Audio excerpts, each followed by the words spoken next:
Bienvenidos compañeros docentes de todas las regiones del país. Estamos nuevamente acompañándolos en el primer Foro Nacional Virtual TIC organizado por el Grupo Didáctica y Nuevas Tecnologías de la Universidad de Antioquia. Mi nombre es Jorge Andrés Hoyos, hago parte de la mesa de trabajo del Grupo de Matemáticas y para culminar esta exitosa fase del trabajo de los diferentes pensamientos, tenemos invitadas dos profesores también de la Universidad de Antioquia, de la Facultad de Educación, los cuales nos van a hablar sobre el pensamiento métrico. Tenemos la compañía de la profesora Denis Vanegas, profesora de la Institución Educativa La Paz del municipio de Envigado, y del profesor Jesús María Gutiérrez, profesor de la Institución Educativa Santos Ángeles Custodios del municipio de Medellín. La idea, los queremos invitar a que el día de hoy compartamos una serie de conceptos y como las características más importantes que se tienen sobre el pensamiento métrico y cómo estas pueden ser impactadas significativamente a través de las TIC. Entonces, profesores, bienvenidos a esta charla. Muchas gracias. Y cuéntenos, ¿qué es pensamiento métrico? Muchas gracias por la invitación. La verdad es que esto del pensamiento métrico sería el conjunto de habilidades que tiene una persona para usar las magnitudes, las medidas, las unidades, los patrones en diferentes contextos. Cómo se desenvuelve en la vida a través de eso tan grande, tan amplio que es el proceso, los procesos de medición. A ver, hablar de pensamiento métrico involucra una serie de conceptos y una serie de procesos que a veces desde la escuela no se han abordado como debería hacerse, con el ánimo realmente que se produzca y se desarrolle en los estudiantes lo que en los lineamientos de alguna manera denominan el pensamiento métrico. ¿Qué es eso de pensar las magnitudes, pensar las unidades y pensar los procesos de medición que justamente ayudan a la construcción de eso de pensar métricamente en alguna medida, si así lo pudiéramos decir? Profe, y cuéntenos, qué aspectos y qué conceptos especialmente debe saber un maestro, debe conocer con relación a las magnitudes y sus sistemas de medidas. A ver, lo primero que hay que como entrar a pensar desde la forma como los maestros en la escuela deben abordar la idea, primero las magnitudes, luego las unidades de medida, luego el problema de los sistemas de medida, y por último poder llegar en cierta manera a la construcción de ciertos procesos, no solamente de medir, sino también de estimación. Yo creo que ese conjunto de conceptos y procesos son los que de alguna manera el maestro debe tener en alguna manera muy claras y muy precisas al momento de abordarlas en el aula de clase. Por ejemplo, la construcción de las magnitudes. Construir las magnitudes involucra cierto refinamiento en el pensamiento de los estudiantes, pero que es un proceso que no se construye muy rápido en los primeros grados, sino que a pesar de que se inicia en los primeros grados es una construcción que termina siendo un poquito tardía, porque la mayoría inclusive pasamos por la escuela y terminamos pensando, digamos, de alguna manera muy nocional con respecto a las magnitudes. No entendemos todavía eso, las magnitudes extensivas, intensivas, no entendemos todavía realmente qué es eso de longitudes o inclusive no reconocemos lo que son las magnitudes fundamentales y más aún aquellas que han sido producto del avance en los últimos años que vienen apareciendo como consecuencia de los desarrollos tecnológicos. Entonces allí la escuela todavía se queda muy corta en el tratamiento de ese tipo de magnitudes y en la construcción de ese pensamiento en relación con ellas. También se nota como en la escuela a veces no se hace un abordaje muy claro en relación a la construcción de la noción de unidad de medida. Es una noción que queda todavía muy vaga y que queda sujeta únicamente como a las unidades propias del sistema métrico decimal, perdiéndose otros conceptos que son muy importantes en relación con las medidas. Aparece también como muy vago la idea de la noción de patrón, que es eso, los patrones, cómo se construyen y cómo es el uso que ellos se hacen para la construcción de los sistemas ya estandarizados y en relación con los procesos propios de medición y estimación, que también habría que, en cierta manera, darles un tratamiento muy especial para que se configure todo eso que nosotros estamos tratando de denominar pensamiento métrico. Otro aspecto importante que los maestros debemos saber en el momento de pensar en esto de las medidas y las magnitudes es la reconstrucción histórica y la evolución de esas magnitudes y de los sistemas de medición, para poder tener contacto no solo con los sistemas estandarizados, sino también con los no estandarizados, con los convencionales. Y así es mucho más amplio el conocimiento que tiene que tener un docente que lo que realmente tiene que ir a enseñar. Mientras más acceso tenga a la información y a la evolución de los instrumentos de medición, por ejemplo, los instrumentos de medición en medicina o en otras áreas de la salud, esto le daría mucho campo de acción al maestro. Y la orientación, entonces, ya pues como siendo consistente con lo que se está comentando, ¿cómo se debe orientar al docente para que esa enseñanza, por ejemplo, el tema de las magnitudes, sea significativa? O sea, ¿qué hay que decirle al maestro? Maestro, hágalo así, ¿cómo se debe hacer?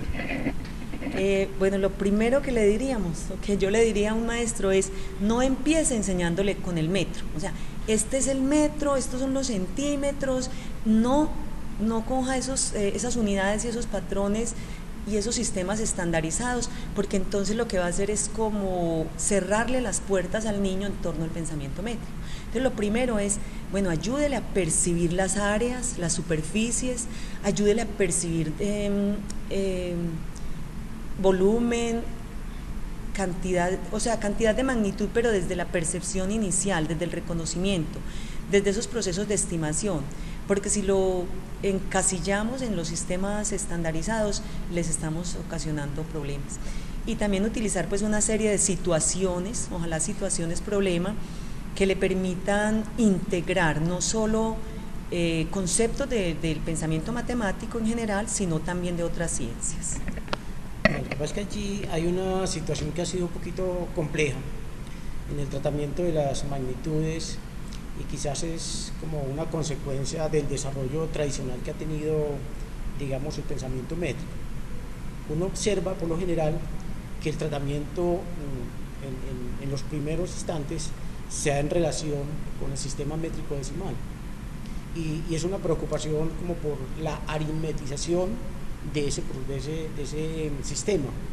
Entonces la preocupación de entrada que se coloca en los textos, se coloca en el aula de clase, es como por manejar las equivalencias entre las unidades del sistema métrico, pero esas equivalencias terminan reducidas al manejo de unas escalas en términos de potencias de 10, y entonces ese proceso de aritmetización en los estudiantes parece quedar ligado a la idea de colocar ceros a la derecha o a la izquierda de determinadas cantidades, y cuando eso se hace, el problema de la medida parece que queda oculto, realmente como que desaparece del ámbito del aula de clase. Entonces la preocupación termina siendo es por, profe, ¿a dónde hay que colocar los ceros? ¿A la derecha o a la izquierda? Profe, ¿dónde va la coma? Y en esa idea, digamos que el muchacho deja de pensar las unidades, deja de pensar los tamaños de las medidas, para terminar únicamente preocupado por los ceros de los dieces que tiene que multiplicar o tiene que dividir. Entonces me parece que allí de entrada hemos pensado que se tiene que pensar es en procesos de medida más que en procesos de aritmetización en los primeros momentos, y esos procesos de medida necesariamente no tienen que ser con el sistema métrico decimal. Hay otros sistemas que permiten construir unidades, buscar relaciones entre esas unidades, que una vez se construyen las relaciones y esos sistemas de unidades, entonces más fácil uno podría entrar a negociar con ellos cuáles son los parámetros que están detrás del sistema métrico decimal, para que tenga una mayor comprensión de ese sistema. Es muy importante también que el maestro, en cierta manera, piense que las magnitudes no se construyen o históricamente uno podría ver que esa construcción no es del sistema métrico decimal hacia otros sistemas, sino al contrario, el sistema métrico decimal es la refinación de otros sistemas y que recoge muchas otras cosas. Entonces ese debe ser como el punto de llegada, más no el punto de partida. Entonces yo creo que si los maestros pensamos en otra alternativa, otras situaciones que nos permitan comprender eso que está puesto en el sistema métrico decimal, sería mucho más didáctico, sería mucho más fácil, cercano, más asimilable para los estudiantes, creo que sí, más cercano, y eso iría en la dirección que nosotros de pronto hemos tratado de inculcar, que es construir realmente pensamiento métrico. Pensar métricamente no significa pensar únicamente en el sistema métrico, sino pensar en otros sistemas, otras alternativas. Me llama mucho la atención lo que dijo la compañera Denise con respecto a que es importante que el chico desde la básica tenga como ese contacto como en la percepción inicial para después pasar como a los conceptos de magnitud, de metricidad unidades, como tal. los más formales. Y porque uno en la cotidianidad, pues uno solo veía a diario, uno habla de metros, centímetros, no sé, segundos, minutos, cosas como esas, y entonces ahí entra como algo que es la parte social, como o sea, cómo se puede entender la magnitud desde el punto de vista social y qué consecuencias se pueden presentar para el tratamiento en la escuela. Profesora, cuéntenos un poquito cómo es. Bueno, digamos que es una perspectiva un poco más actual de no solo del pensamiento métrico, sino toda la educación matemática. Y es cómo los seres humanos vivimos en sociedad. Y las causas y consecuencias de nuestros actos están siempre en relación ¿cierto? En relación con el otro. Entonces creemos que también para el desarrollo del pensamiento métrico, para tener acceso a esas magnitudes y esas medidas, debemos acercar al niño desde la interacción con otros, que esos procesos de medición también sean discutidos y analizados y trabajados en equipos, en grupos, pero también a partir de sus familias, de su entorno. Y para eso también implica pues que el docente reconozca y se actualice mucho en el impacto de las medidas a nivel social. Mire, ahorita si pensamos en las campañas y en los procesos electorales, hay una cantidad de elementos ahí que diría uno, bueno, pero ¿cómo entenderlos? ¿Cierto? ¿Cómo entenderlos? Y si vamos a mirar, son entendidos desde la medida y la estrecha relación que ésta tiene con otros aspectos de la matemática. Sí, yo creo que hay una cantidad de fenómenos en la sociedad que a veces pasan, digamos, desapercibidos en relación con las medidas, digamos, en cierta manera, lo que llaman índices. Se miden una cantidad de índices a diario, y a diario a la gente se le está comunicando, se le está dando reportes del crecimiento de esos índices, pero la gente, digamos, común y corriente no entendemos qué es lo que nos están diciendo. Un hecho muy palpable puede tomarse acá, y es cuando nos llega la cuenta de servicios públicos. La mayoría no entendemos qué es lo que nos están midiendo allí, ni qué es lo que están cobrando por unidades, ni en términos de esos volúmenes que aparecen en relación con el agua, con los impulsos que se miden o no se miden con el teléfono o con la corriente eléctrica, una serie de cosas. No entendemos realmente qué es lo que allí nos están cobrando en términos de esas unidades, esas mediciones que están haciendo. Entonces me parece a mí que ese hecho social de las magnitudes no ha cobrado esa importancia que la gente debería tener, y yo me imagino que todos hemos de alguna manera pasado por la escuela y hemos medido con el metro y hemos hecho las tareas propias del metro. Sin embargo, todavía nos falta construir la noción de pensamiento métrico. Todavía estamos muy lejos realmente de pensar las cosas en términos de las magnitudes y en términos de las medidas. A nosotros nos ha llamado mucho un texto de un autor que se llama Witton Kula, donde él hace un recuento histórico del proceso, cómo se construyeron las magnitudes y las medidas. Es un texto bellísimo donde él habla de ese carácter social de las medidas, y entonces uno podría pensar para la escuela recobrar ese carácter social, hacer conciencia con los estudiantes de esa importancia que tienen las magnitudes y que tienen los procesos de medición. Si la gente fuera consciente de esos procesos, yo creo que seríamos mucho más inquisidores al momento de tomar decisiones frente a muchas veces la economía de la casa. Y hasta más equitativos. Hay más equitativos.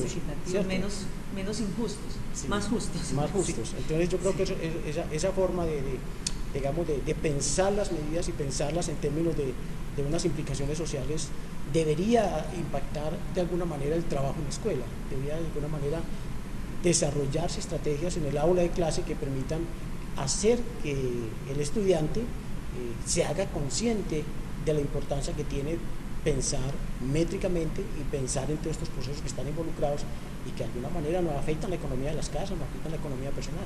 Me parece muy consecuente con lo que venimos trabajando en las 4 charlas anteriores de los demás pensamientos, porque definitivamente es pensar, o sea, cómo traer el entorno y cómo permearlo en general al pensamiento matemático, y que al estudiante se le haga mucho más asimilable, mucho más cotidiano, y así consideramos pues que sería mucho más manejable para ellos de esta forma entrar a apropiarse como de la conceptualización matemática. A mí me llama la atención ese hecho de las magnitudes, porque es decir, como se presentan tradicionalmente en la escuela, parece estar alejadas de la cotidianidad de la gente. A ver, yo he pasado por la minorista y creo que mucha gente lo ha hecho. La plaza minorista, a los profesores de otras partes del país, la plaza de mercado de la ciudad de Medellín, y entonces el profesor va a ser... Sí, y yo me he quedado sorprendido en relación con este hecho, porque uno allí, y la gente, de cómo la gente vende y compre con unos sistemas que no son los sistemas tradicionales. Las unidades que allí se manejan para cotizarte una cantidad de un producto determinado es muy distinto a lo que hacemos en la escuela. Entonces uno ya, bueno, pero esa cotidianidad, esa forma tan natural de manejar esas magnitudes, donde la gente se inventa. Todavía las roba. Sí, inventan unas unidades, la pucha, la roba, no sé, los puños para medir, o inclusive para los plátanos, por ejemplo, no te cogen una pesa, simplemente a menos y te dicen vale 1000. Sí. Entonces, si uno tiene esa idea de pensar métricamente, uno dice allí, bueno, o lo tuman o la otra persona está equivocada, pero uno ve que no, es una economía que diariamente se maneja en términos de esos procesos informales de medición. Y uno se dice, pero es que los procesos formales de la escuela parecen no estar presentes allí, o estas formas informales parecen no llegar a la escuela. Entonces yo creo que allí es donde hay que tratar de cerrar como esas brechas, y este contexto de la medida es un contexto que permite eso, porque está muy cercano a la gente. Es que todos de alguna manera estamos relacionados con las medidas diariamente. Y todo lo medimos, todo está en función de medir, bueno, el tiempo que me demoro para ir a tal parte, el dinero que me va a gastar en el día, eso son cosas que estamos midiendo continuamente, pero a veces lo hacemos tan inconscientemente que yo creo que la escuela debería rescatarse de alguna manera esa conciencia en el proceso de medir. Entonces en la escuela lo hacemos inconscientemente. Claro, sí, a veces lo hacemos inconsciente, y parte de esa inconsciencia está en a veces no inculcar realmente el proceso que le hace a la gente ver la importancia que tiene esto como la vida cotidiana y cómo involucrar esos contextos. Bueno, muy rico sería abrir una discusión con los estudiantes en el aula de clase en torno a estas cosas tan informales al momento de medir, al momento de valorar y valorizar esas mediciones. O sea, hacer un proceso de sensibilización como preconceptualización, sí. Y que no sea solo la medida de las figuras perfectas y de los cuerpos perfectos, porque es que en la escuela también hacemos eso, el cuadrado, el triángulo, el rombo, y nuestro mundo no está compuesto ni de figuras perfectas ni de cuerpos perfectos. Entonces, si llegamos a esa medida desde la cotidianidad, como lo decíamos, y desde la vida misma del estudiante, no solo está más cercano al estudiante y a la comunidad en general, sino que también le permite esos desarrollos avanzados de pensamiento. A ver, y hay otra idea allí que también es muy importante, que haga parte de los procesos escolares en torno a esto, el problema de la estimación. Si bien hemos venido hablando de medir y cuantificar magnitudes con instrumentos refinados o no, ¿cierto? También es importante cómo en la escuela se podría rescatar esa, yo diría, una habilidad que es natural, pero que hay que fortalecerla con una serie de actividades propias de la escuela, el proceso de estimación. Es que nosotros, yo creo que más que estar midiendo, estamos estimando. Alguien nos dice, nos encontramos dónde, y entonces yo le digo, miro y digo más o menos a qué horas y dónde puede estar. Y un hecho tan cotidiano es que si usted no estima bien el tiempo para cruzar la calle, un carro lo puede atropellar tranquilamente. Es decir, nosotros tenemos que desarrollar habilidades mentales en términos de estimar. Siempre estamos estimando cuánto dinero necesitamos llevar a la calle, porque no nos quedamos hasta sin pasaje. Yo creo que ese proceso de estimación es un proceso que de alguna manera involucra pensamiento métrico. Es decir, yo cuando soy como buen medidor, me convierto en buen estimador.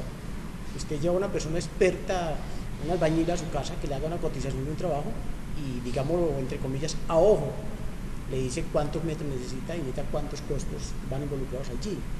Esos son procesos de estimación, y muy bueno sería uno con estudiantes, además de los procesos de medición, hacer unos muy buenos procesos de estimación, ¿cierto? Que permiten ellos de alguna manera, como la cotidianamente se dice, a ojo, saber cuánto es la distancia, cuánto es el tiempo, cuánto es el peso, ¿cierto? Porque esa es una manera de de hacer que el estudiante piense en las medidas, piense en esas unidades, sin tener que tener pues el instrumento necesariamente en la mano para poder más o menos estimar, insisto, la cantidad de la magnitud. Que esta estimación no sea solo de las magnitudes más conocidas, de las longitudes y las áreas, sino también de otras magnitudes, estimar velocidades, estimar cantidades de líquido, estimar densidad, por ejemplo, hasta aceleraciones, porque si estamos hablando con los más grandecitos. Y este entrenamiento con otras magnitudes que no son tan utilizadas y tan reconocidas en la escuela, también ayuda a desarrollar pensamiento métrico, ¿cierto? Esa experiencia con las magnitudes. Sí, porque nosotros nos quedamos en las mismas magnitudes, ¿no? Sí, yo le decía a Denis justamente pues, estos días que nos llevamos como el tema, porque constantemente estamos dialogando pues, y compartiendo pues, con experiencia en torno a esto. Yo decía, es que nos hemos quedado pensando que las magnitudes son la distancia, los pesos y los tiempos. Es decir, en términos de lo que la física tradicional habla así como las tres magnitudes fundamentales. Y yo decía, es que hay tantas magnitudes, bueno, internacionalmente se habla 5, pero por ejemplo las candelas o las unidades para medir la luminosidad y una serie de cosas, eso no lo conoce la gente cotidianamente. Entonces yo creo que hay que, ampliar la idea, porque los avances tecnológicos cada día nos están descubriendo nuevas magnitudes. Cada día los bits, los megahertz, una cantidad de cosas que aparecen allí y uno le dice, pero ¿cómo así que un disco duro tiene 200, 300 gigas? ¿Qué es eso de gigas? ¿Qué es lo que están midiendo allí? Eso es una magnitud nueva producto de los avances tecnológicos, y los muchachos cotidianamente los manejan y lo saben, más o menos calculan qué tan grande es cuando le dicen 1 giga de memoria, algo así, pero uno cabe en el correo electrónico. Claro, sí, imagínate, eso va generando unos nuevos unidades tipos, nuevas, unas nuevas unidades, un nuevo tipo de magnitudes nuevas. Estamos hablando, por ejemplo, que ya andan tratando de medir, ¿qué es lo que me decía? Que la cantidad de picante de los jalapeños o del ají. También hay mecanismos, y han evolucionado tanto los instrumentos de medición que ya miden con cierta precisión la cantidad de picor, así lo sí, entonces lo que hace unos años nos decía magnitudes tales, se hacía la lista de 5, y ahora van apareciendo que con las nuevas tecnologías se van inventando, se van creando nuevas formas de medir cosas que anteriormente no eran medibles, y aparecen asociadas a ellas unas unidades, ¿cierto? Por ejemplo, usted me dice, el picor. Sí, esa me sorprendió. O miden, por ejemplo, la cantidad de leña.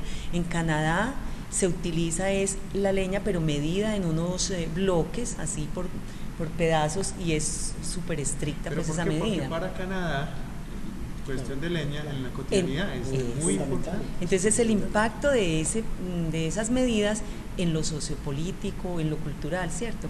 Por ejemplo, les decía ahorita, en medicina, la evolución de los aparatos de medición es tan importante que un maestro la reconozca y le permita a sus estudiantes como también reconocerla, porque los impactos han sido muy grandes a nivel diagnóstico y a nivel del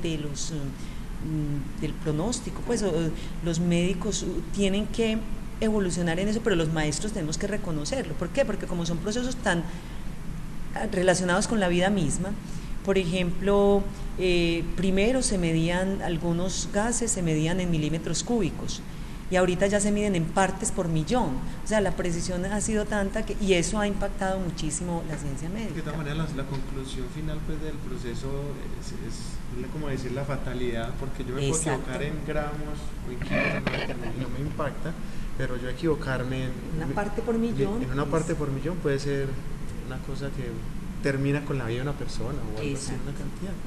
Y cada día la tecnología permite llegar a cosas mucho más pequeñas.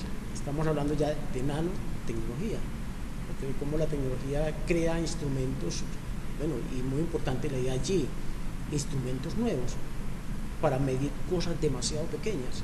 Son herramientas demasiado sofisticadas que cada día permiten al hombre ir mucho más allá del límite que se ha ido creando. No sé, cuando inventaron el sistema métrico, pensar en 1 milímetro en ese entonces, me imagino que no se pensaba. Pensar 1 milímetro, pues, ¿quién iba a creer en ese entonces que íbamos a poder llegar a cosas mucho más pequeñas que la millonésima de 1 milímetro? Es que Eso es inconcebible, casi que no cabe en la cabeza, pero uno con los estudiantes debería hacer ese ejercicio de pensar esas nuevas cosas, cómo pensarlas con los estudiantes, muchachos cómo se ven pensados en torno a eso, porque cotidianamente ellos de alguna manera lo manejan, ¿cierto? Sí. Uno se va a ver una carrera de Juan Pablo Montoya y como que una milésima de segundo, ¿quién mide una milésima de segundo? Y pierde una carrera por una milésima de segundo, y cómo los puestos allí se asignan por una milésima de segundo, pero pues mire, son cosas de la vida cotidiana que aparecen allí, pero no se hace un análisis realmente real con los estudiantes, no se aprovecha en el aula de clase, esa es la palabra realmente adecuada. Cómo uno podría en el aula de clase haber unas discusiones con los estudiantes bien interesantes en torno a estas cosas que son de la cotidianidad y que generan esa forma de pensar las medidas de unas dimensiones mucho más distintas a las que tradicionalmente se vienen presentando, ¿cierto? Que como lo señalamos anteriormente.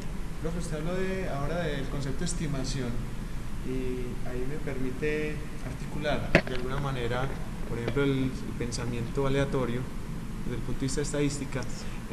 ¿Cómo puedo articular yo estos conceptos de pensamiento métrico a otros pensamientos como el numérico, el variacional? Es casi que una obligación para el maestro que la medida y el reconocimiento de las magnitudes y los procesos de medición sean los que atraviesen los demás pensamientos propuestos en los lineamientos curriculares y en general pues en el desarrollo de la matemática escolar. Desde lo numérico es pensar que los números tienen un significado muy especial desde la medida, tanto los enteros como los racionales, los reales, porque no solo debemos tener en cuenta la medida desde lo racional, sino también desde la medida de lo discreto. Cuando yo cuento el número de objetos o de personas que hay, estoy midiendo cuántas personas hay, la medida de lo discreto. Y de igual manera, esos procesos de lo continuo y cómo ese número racional adquiere un significado específico en términos de la medición, porque estoy comparando. Con el pensamiento variacional y con el pensamiento aleatorio también, o sea, digamos que todos. Y esto solo se logra a través de situaciones problema. O sea, si el maestro logra diseñar unas situaciones problema que integren, que no parcialicen el conocimiento, sino que abran muchas posibilidades, nosotros creemos que esa es una buena apuesta para el desarrollo del pensamiento en relación con los demás. Pero una de las situaciones bien interesantes que resultan allí en esa relación entre los diferentes pensamientos, yo creo que los matrimonios, podemos decir, más consolidados que hay, es entre las magnitudes y los números racionales. Si de verdad queremos darle un sentido bien especial al número racional, nace en los contextos de medidas, que el número racional cobra como ese sentido en relación con las medidas. Y cuando yo tengo que expresar los pedacitos que quedan después de medir con una unidad, esos pedacitos los tengo que expresar con un número racional, y es allí donde cobran como ese sentido especial. Y el problema de la unidad, ¿cierto? Cuando yo hablo de un quinto, se supone que hay una unidad allí que está conformada por los otros 4 quintos más el quinto que yo estoy dando, total 5 quintos. Entonces cuando yo hago esa relación en términos de magnitudes y números, yo creo que cobra un sentido muy especial la idea de uno, del famoso uno, que es ese uno en relación con cuando yo estoy trabajando allí. Entonces nosotros venimos, como nuestros trabajos con nuestros estudiantes en la universidad, cuando asesoramos trabajos de grado, como en esos elementos un poquito finos pues que tiene la idea del pensamiento métrico, y uno de los que hemos encontrado que es de mucha importancia es cómo enfatizar en el sentido que tiene el uno, de acuerdo a ese uno que es lógicamente arbitrario y de acuerdo también al tipo de magnitud que se está trabajando allí. Pero yo creo que son unos conceptos bien fundamentales que tiene que hacerse un énfasis especial, porque en relación con esos unos que uno encuentra que los estudiantes tienen mucha dificultad al momento de expresar esas cantidades y al momento de utilizar las unidades adecuadas para expresar esos pedacitos que a veces no son cuantificables en términos de unos, sino que son los pedacitos que quedan después de los unos. Claro. Entonces yo creo que ese es un trabajo bien especial y hemos encontrado esa relación que debe recobrarse y que debería hacerse un énfasis muy especial en relación de las magnitudes y los números racionales. ¿Dentro del currículo? Sí, dentro del currículo, y pensarse en una serie de situaciones bien interesantes que involucren los dos tipos de competencias en términos de manejo de la... Bueno, y ya eso aparece luego el problema de las proporciones, el problema de la relación función media y los números reales positivos, que es un cuento bien bonito y bien interesante allí, pero que nace justamente en las discusiones con los estudiantes, mirando las relaciones que nacen de una forma muy natural entre medidas y números racionales. Y profe, ahora sí quisiera que nos cuenten, ya que hicimos como una buena conceptualización y un resumen de lo que es el pensamiento métrico en sus generalidades y conceptos, mirar, bueno, estas tecnologías de la información y la comunicación, cómo permean este tipo de trabajo. Bueno, vea, yo creo que la tecnología casi que avanza en el ritmo y en la medida en que puede refinar y construir nuevos instrumentos para medir cosas nuevas. En alguna manera ya lo hemos señalado anteriormente. A ver, cuando surge la necesidad de construir un objeto que garantiza una precisión, bueno, decir el 100% es exagerado, pero siquiera ahora se buscan, digamos, perfecciones del 99%, eficiencias del 99%. Entonces la preocupación en términos de tecnología es cómo construir cada día nuevas herramientas que garanticen esa precisión. Entonces cuando se tienen grandes avances en la tecnología es porque se ha logrado avanzar en términos de esa construcción de nuevos instrumentos y nuevas herramientas. Uno se pone a pensar como de la historia, la primera definición que hubo de metro, que era una barra yo no sé, colocada, que digo, esto es el metro. Pero cuando uno ve en términos nuevos que definen el metro, en términos de la longitud de onda de la luz, uno ya se le sale casi de la naturaleza para meterse en unos campos tecnológicos que uno ya no puede, digamos, visualizar, ¿cierto? Sino que queda como ya el campo de la imaginación. Entonces, en esa manera, diciendo es que la tecnología avanza en la medida en que puede, de alguna manera, refinar los instrumentos y refinar los procesos de medición. ¿Y cómo sería el impacto en la escuela? Yo creo que la idea es también que el maestro se ponga ese reto, cómo aprovechar esas nuevas tecnologías y ponerse ese reto también con los estudiantes para hacer grandes cosas con la medición a través de esos programas. Por ejemplo, el manejo de los software, RIC, GeoGebra, los diferentes manejos de esos software. Si uno va a comparar la medida real con la medida impresa, nunca coincide, ¿cierto? Ese es un reto, por ejemplo, que el maestro debería tener en cuenta al momento de trabajar con los estudiantes y ponerse como esa tarea, bueno, ¿cómo lograr más precisión o qué está pasando? O ustedes, quienes se arriesgan, porque ellos también son grandes creadores en este campo, muchísimo más que nosotros. Sí, sería muy interesante uno poder contar en la escuela con instrumentos refinados. Y de lo que hay, profe, de pronto, ¿qué nos puede servir? Del trabajo con el internet, programas, del cuento de la web 2.0, por ejemplo, no sé, ¿qué nos podrían impactar el trabajo en el aula? Uno encuentra en este momento en la red, bueno, yo he dicho que lo que no está en la red es porque no lo han inventado, ¿cierto? Pero en la red encuentra uno una cantidad de apoyos en términos de simulaciones, donde aparecen inclusive instrumentos muy refinados y le simulan a uno situaciones de medida muy precisos con una aplicación de tecnología muy alta.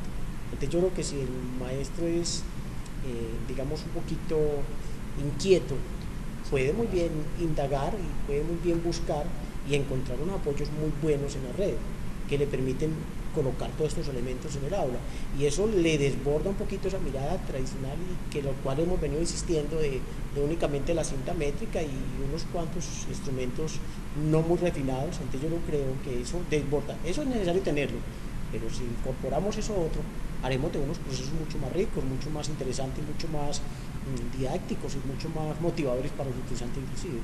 Y otra idea importante sería aprovechar los laboratorios virtuales.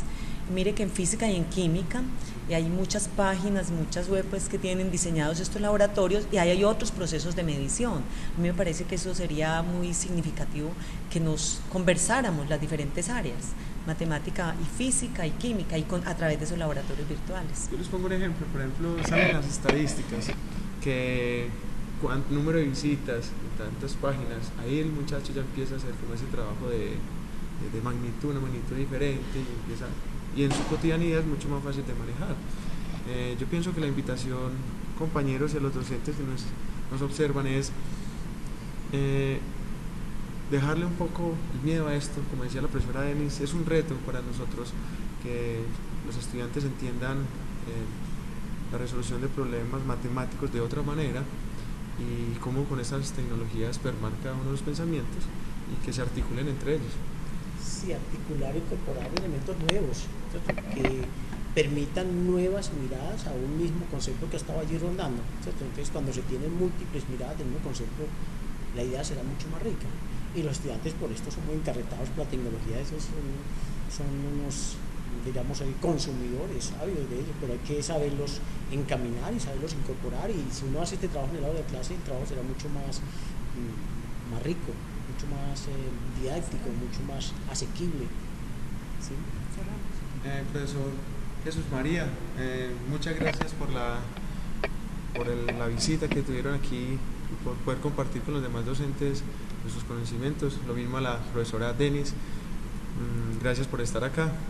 Quiero que inviten a los docentes de las diferentes partes de nuestro país y los que nos ven incluso en el exterior a que sigan participando de este foro y a que trabajemos con estas nuevas tecnologías. Adelante, profesor.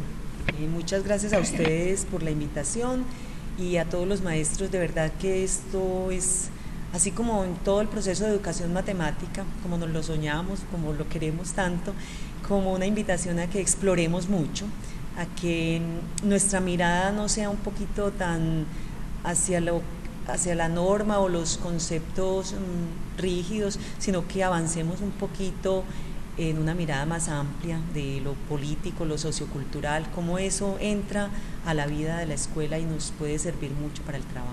Gracias, profesor. Sí, toca agradecer la invitación realmente por tenernos aquí hablando de algo que nos ha encarretado tanto en los últimos años, y la invitación para todo el mundo de alguna manera es, bueno, miremos a ver de qué manera incorporamos todas estas cosas que están en nuestro alrededor y que los estudiantes conviven con ellas. Nos falta a los maestros y ponernos un poquito más al día en términos de con ellos también compartir estas cosas, ¿cierto? Porque no es únicamente locura de los jóvenes, tiene que también ser encarrete de nosotros los maestros para que enriquezcamos esas miradas, ¿cierto? Muchas gracias. Sí. A ustedes muchas gracias por estar con nosotros nuevamente y que pasen una feliz tarde. Los invitamos a seguir participando del primer Foro Nacional Virtual. Muy buenas tardes.